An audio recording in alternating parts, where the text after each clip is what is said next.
Cherry ব্লসমের প্রতিশ্রুতি।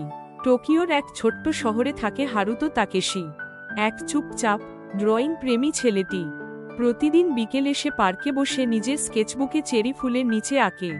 একদিন হঠাৎ এক মেয়ে এসে দাঁড়ালো তার সামনে, আয়ুমি কুরোসাওয়া। চুলে গোলাপি ফিতা বাঁধা, মুখে হাসি, আর চোখে এক অদ্ভুত উজ্জ্বলতা। সে বলল, তুমি কি আমায় আঁকবে? হারুতো একটু লজ্জা পেয়ে মাথা নাড়ল। সেদিনই শুরু হলো তাদের বন্ধুত্ব। প্রতিদিন বিকেলে আয়ুমি আসত, হারুতো আঁকত, আর তারা গল্প করত। ধীরে ধীরে দুজনের মধ্যে অজান্তে কিছু অনুভূতি জন্ম নিতে লাগল। কিন্তু একদিন আয়ুমি এল না, পরের দিনও না, এক সপ্তাহ কেটে গেল।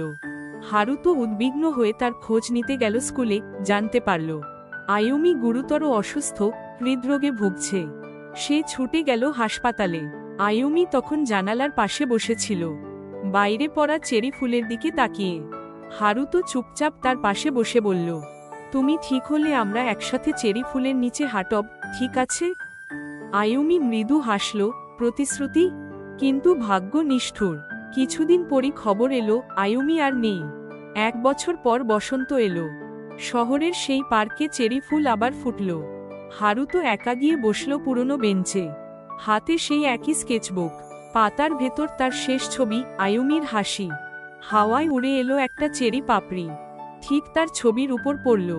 হারুতো মৃদু হেসে ফিসফিস করে বলল, আমি প্রতিশ্রুতি রেখেছি আয়ুমি, আজও তোমার জন্য এখানে আছি।